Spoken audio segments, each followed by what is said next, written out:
I opened my eyes. The echoes of the eerie sirens reflected in my mind. I checked myself and realized that there were no wounds on my body. A little nauseous and shaking, but not a single scratch. How is it possible? The encounter with the monsters. I closed my eyes and took a deep breath.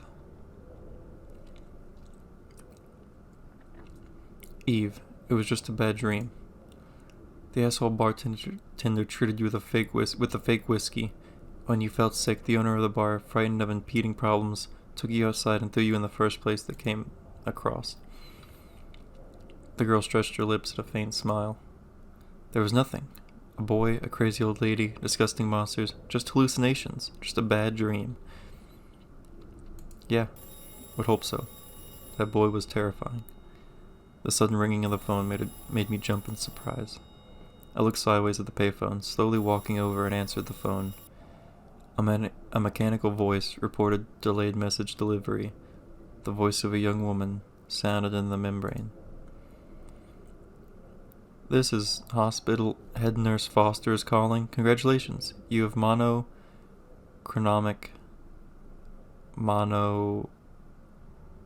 twins.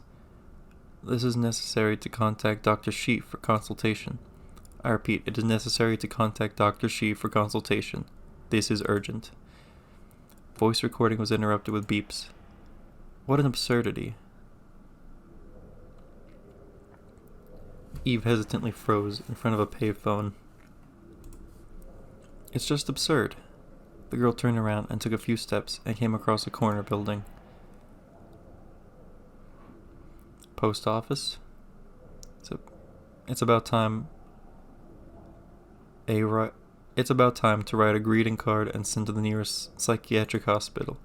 The caustic joke was cut off in mid-sentence. Coming close to the building, I noticed a piece of thick paper folded in half, tucked between the door handles. The greeting card.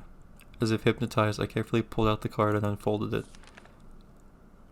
Look forward with hope, backward with gratitude, up with faith, and around with love. Look up, Eve. I cast a quick look at the sky.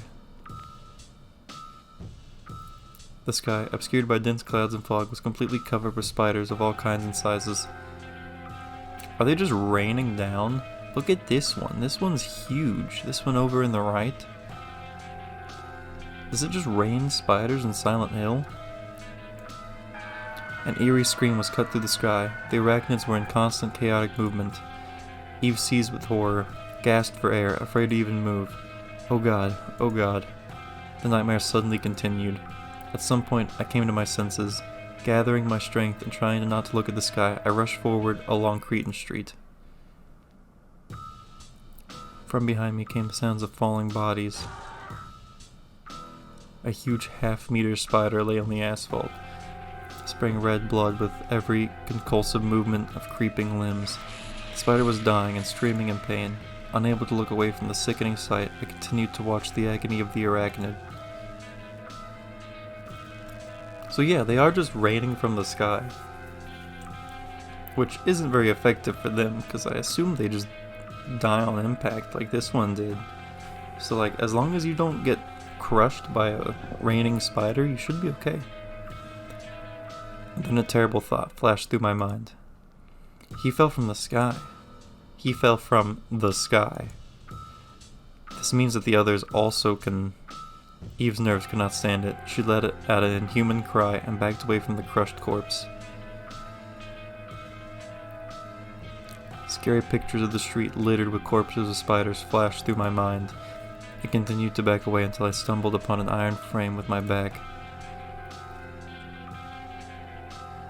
Police car. Even two, parked near some building. The sign police caught my eye. Police station, and why didn't I immediately figure out where to go for help? Perhaps I'm not alone in this place. Of course the officers will help me. There was no strength to stay outside. I pulled the handle, was relieved to make sure that the door was open, and dived into the building. Hey guys, there's like falling spiders like outside, you know, raining from the heavens. I thought you should know. There was silence. Inside, it was very dark. I went to the counter, mechanically ran my fingers along the tabletop, and found a thick layer of dust. The hope of finding help vanished instantly. The building has long been abandoned, like everything in this damn resort town. But nothing in the world will make me leave this building. The roof over my head gave confidence. Exhausted, I sat down on the dirty floor, my back against the wall. Can I have that map? My arachnophobia manifested itself when I was 12 after one stupid, at first glance, incident. It was summer, and as always, I spent time in the company of the neighboring boys. Stupid dog games with girls never attracted me. There were many unfinished buildings on the outskirts of the town, which became the playground of our games, often very dangerous. We played hide and seek that day, trying to find the most secluded corner, and I discovered the concrete base of a house and began to go around. Finally, I got lucky. The concrete slab near the far corner crumbled, and a small hole allowed a thin child like me to get inside. Driven by the shout, "Guys, I'm looking for you." A basket. Basket? I quickly darted into the crevice, and having scratched my belly and elbows, climbed into the building. Standing to my full height, I finally guessed to look around the interior of the room and froze in horror. It was incredible heat that summer. The concrete box did not have a roof, and the wildly flowering bushes of an unknown plant were covered with layers of webs. In the center of each web, there was a coin-sized spider with orange back. My eyes were watering. Standing to my full height, I got entangled in a web and screamed in horror. I don't remember anything else. I woke up in the hospital. Anxious parents stood next to my bed. The neighboring boys found me unconscious inside the unfinished building. My whole face was covered with webs and spiders, crushed during a seizure. Since then, I have had nightmares. Once a month, I wake up in a cold sweat with the feeling that vile creatures are crawling over my body and face. My parents took me to a therapist, a psychologist. They prescribed me anti-anxiety medication, conducted behavioral therapy. Everything was useless. As I got older, I learned a little bit about how to deal with the phobia, and nightmares became more sparse. Or not. I tried to distract myself from those sad memories and got up from the floor. I need to get to the amusement park, find Adam, and get the hell out of this town. My hoarse voice echoed within the walls of the police station. I stumbled into the first office room I came across. What about the map? Let me have the map. This is a shotgun? I think that is a shotgun. What else is here? A cabinet, chalkboard, and that poster. On the table lay a shotgun with a shiny lacquer barrel. I came closer and took a formidable weapon in my hands. Considering the outside dangerous environment, this will come in handy. It's a pity there is no ammo around here. I decided to take the weapon with me. I have a shotgun now. No, I don't. Something is written on the back. Something is written on the blackboard with chalk. Product only available in select areas of Silent Hill. Raw material is white Claudia, a plant particular to the region. Manufactured here. Dealer, manufacturer. Some kind of police notes. I'm not interested in this. Why? Why aren't you interested? Also, like a creaking sound just came from behind me, and I am absolutely terrified. There was nothing there, but it was not the chair. I don't know if you heard it, because I have headphones on, and I heard it. But like, what is behind me? Like, there's nothing here. I have no idea what that was. There was a beautiful Eiffel Tower poster on the wall. The bright red lettering says, "The Lady with the Doberman is already in Paris. The first ever live performance of the talented violinist is in the capital of fashion." Huh. As far as I am from Paris, I am also from classical music. Honestly. Ooh, I hate that creaking noise. The closet door creaked open. I checked some dusty papers and discovered something in the dark corner. First aid kit. Oh, man. I almost missed that one. I I opened a drawer and found an ammo. Handgun ammo. Fucking hell. This is what I call a bad day. Call bad luck.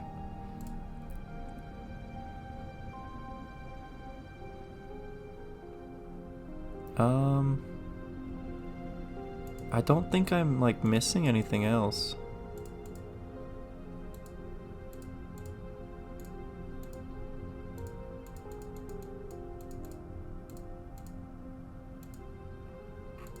Oh, tiny paper. On the table lay an A4 sheet. This is a statement. Richardson, Dorothy, U.S. citizen, born in 1949. Complains of what she says is an incredibly strong, cadaverous smell of decay and rot from the apartment above her room. The tenants are unfamiliar to her. She claims to have seen the face of the devil in two guesses. Believes in an attempt on her life and asks for immediate action. In a pencil at the bottom, the phrase is written crookedly, "This is the number of Bennett the psychiatrist. Contact him. Let him handle the situation with the old woman, Alex." I should put the sheet back in place. Okay, so I gotta check like every little thing or I'm going to miss something.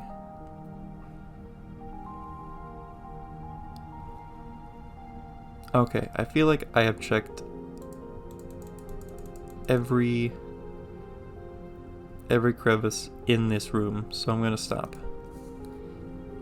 It's enough. I can leave this place. What do you mean it's enough? We found everything. Now, I was a little more confident. If even one thing falls from the sky, I can kill it with a knife and a shotgun stock. I noticed in myself the unexpectedly awakened spirit of the hunter. Huh, where did I get this from? On the wall was a map of central Silent Hill. I had to find a new path to the amusement park since the road from the resort area is cut off. I see Sangan Street, across the bridge, the way to the old part of the town. Exactly what I needed.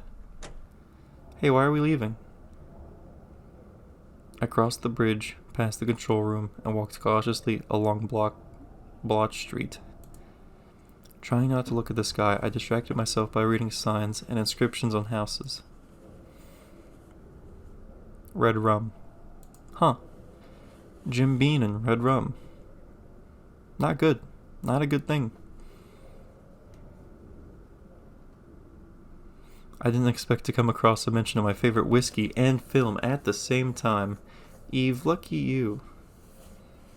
Hey, look, lady. I don't think red rum is a nod to. I'll remember the movie name later.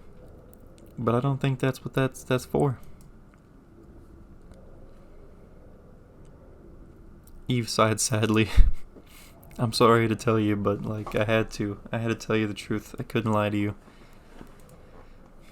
Adam hated alcohol as a teenager. He and I constantly fought about this topic. He called King a terrible tediousness, and I insisted of a party in a cheerful company. He preferred boring books about the life of some ancient Greek philosopher. What a nerd. Right? Should have just leave him for dead in Silent Hill. Such a nerd. Immersed in memories, I did not immediately notice the noise coming from afar. It is recommended to save the game. Okay. Okay, thank you. A giant-sized butterfly emerged from the swirling fog. A flying creature without any hesitation attacked me. Choose an action. Use weapon. Shotgun. I grabbed the shotgun, flipped it around, and hit the butterfly. It doesn't seem to be very effective. The creature made an eerie sound and pounced on Eve. Ah! Eve received minor damage. Knife? I drew my knife and stabbed the butterfly. The creature made an eerie sound and pounced on Eve. Is this like an RPG?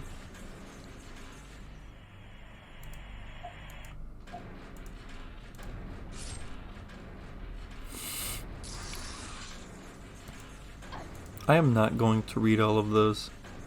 I just want you to know that. With the final blow of the knife, I ended the life of the butterfly.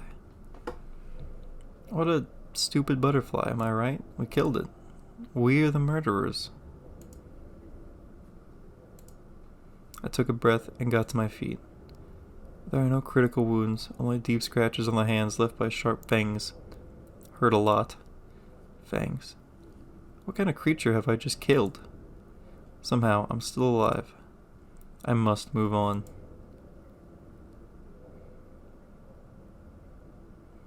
Eve was walking past the church when a loud sound came from there. Someone demandedly pulled the doors. I came closer. Balkan Church was written on the marble tablet. The huge, rusty lock shook from the demanding blows. Who is there? Open this door immediately. I'm out of breath. The voice sounded vaguely familiar to me. Sorry, but it looks like there is a lock outside. I don't know how to open it. Is this some kind of prank? What is your name? Are you Karening me? Do you want to speak to my manager next? What is your name? I'm not giving you my name, lady. It's not my fault you got locked inside of a church. I was confused for a second. Eve Coleman? Sweet child. The woman's voice suddenly became amiable. Kindly find a way to unlock this damn door. As you can see, I can't get out of here on my own. But how? Indeed, the situation is unsolved. It would be possible to shoot off the lock if only I had ammo. Maybe you, darling, look for a crowbar or something. I'll try, but it's not very safe outside here, you know. What nonsense. I mean, I wanted to say, you should really try. There is a drawbridge booth nearby. What if there is something we are looking for? Pretty smart idea. I hastened to calm the woman. Please don't worry, I will definitely come back for you. Maybe we shouldn't. Maybe we shouldn't come back for her. She seems mean. I had to go to the back of the river. From afar, I noticed the bridge control room. A memorial plaque on the right at the exit to the embankment caught my eye. Dedicated to great martyr Jennifer Carroll. I think she's just in awe. Okay, no time to get distracted. I climbed the rickety stairs into the control room and pushed open the rusty door.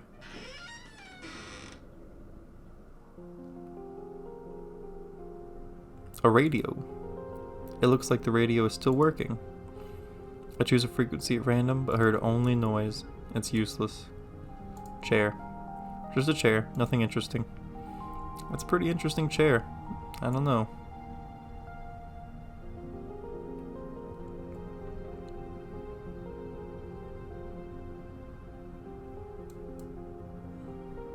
There's not a lot here. I rummaged through the trash can and found a few health drinks and ammo. You have found 2 health drinks. You have found shotgun ammo. I turned the TV on. The screen reflected interference and a voice barely audible through the crackle. Turned over. I just took it and turned it over. Luck. Lady Luck. What a nonsense. On that note, I don't know if I left this in or not, but the developer is Russian, I believe it said.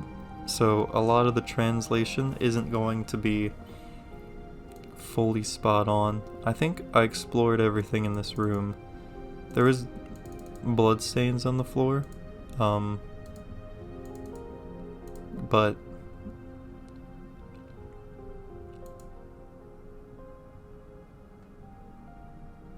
turned over. The voice of the presenter from the TV sounded in my head. Intuitively, I grabbed the chair by the back and turned it upside down. A note was taped to the bottom of the seat with duct tape.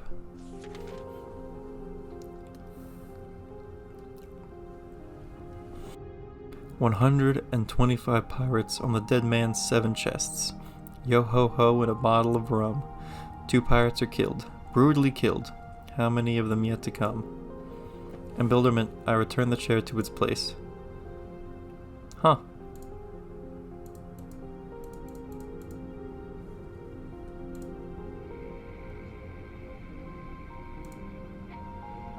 Oh, I don't know.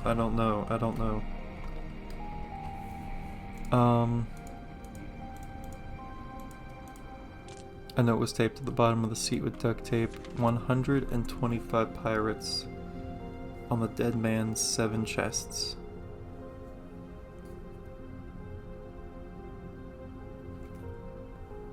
So what, 125.7 or 125?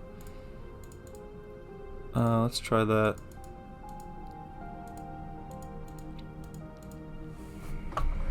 Uh, 125.7. Okay, let's just try 125 then.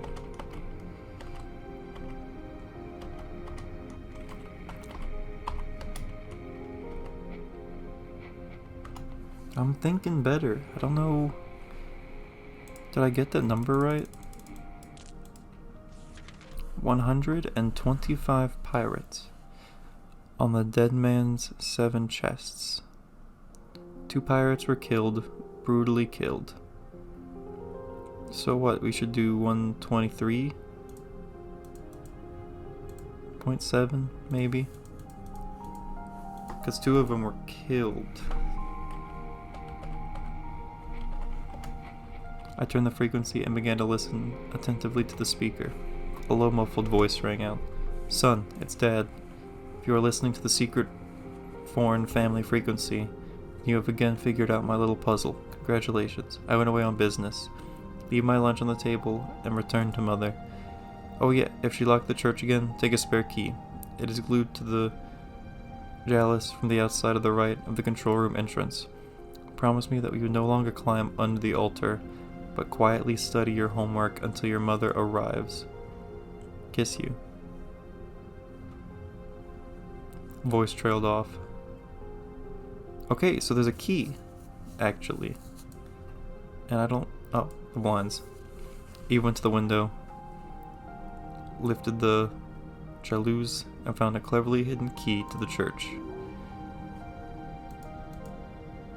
That's awesome. I love that little puzzle. That was really cool. Anyway, I have the key. I can leave this place now. I have the key. And I have ammo.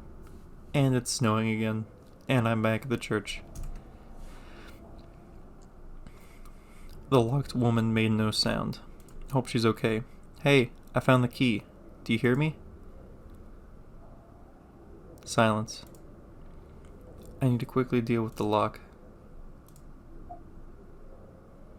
Use light bulb? The shackle of the lock opened soundlessly. I carefully pulled the door forwards towards me and went inside. It was gloomy inside. I would say even creepy. Out of the dark, the glance snatched grotesque monsters depicted in the paintings instead of the usual images of saints and angels. On a small table to the left lay a simple ivory cross. I took it into my hands. The holy cross warmed my hands. Perhaps it will be useful to me. You have found a cross. The sounds of prayer were heard from the altar. I came closer and noticed a woman praying. She rose silently from her knees and turned to me. You. Without a doubt, I was facing a woman from a nightmare. There was boundless surprise written on her face. What are you talking about, dear? Thank you for saving me from this terrible captivity. Her brightly painted lips stretched out into a fake smile. I saw you last night in the park near the fountain. Sweetheart, I don't even know who you are. Let me introduce myself. Sofia Kucharskaya. Purebred Polish. Eve Coleman. I repeated my name in confusion. As for your claims, The woman wanted to sit on the dusty bench, but changed her mind. I can only advise you to see a good doctor. Ever heard of Michael Kaufman? Honey, he's just a God's doctor. He prescribed me wonderful pills. Claudia B1, and all the head pains were gone. It's just a miracle. The pleased woman laughed. What are you talking about? I saw you there, in the park. You grabbed my hands, warning me about the invasion of monsters. Have you seen them? Here, in the fog, and in the sky? Everywhere. Sophia glanced into Eve's face for a long time. Are you alright, honey? Bruised into the eyes and feverish blush. This is no good. Suddenly I felt sick. The visibility is blurred. Sophia, I'm sorry. I'm looking for my brother in this town. Brother? Really? Her eyebrows went up in surprise. Look at his face, please. Maybe you met him somewhere? I handed the old woman a photograph of Adam. The head is very dizzy. Alas, I can't help you with this. The woman shook her head. What are you doing in this town? Looking for someone too? Me? The woman froze in confusion and suddenly laughed again. I'm ashamed to admit this, but I won the lottery. That's Lakeside Amusement Park, gold coupon. I could not hold back the surprised exclamation. Yes, how did you guess? I like to travel to small cozy towns. This tempting offer suited me completely. And here I am, a bit lost though. She was about to leave the church. Wait a minute, I shouted at her back and grabbed her hand. You have been to the park last night with a pack of light bulbs, I know it. Pain bruised my cheek. I collapsed onto the granite floor. I was not there. I didn't buy light bulbs. I have not been to school. No, no, no. Sobbing, the woman ran out of the church. I somehow got to my feet, rushed in pursuit, but realized that it's too late. Sophia disappeared into the fog, in an unknown direction.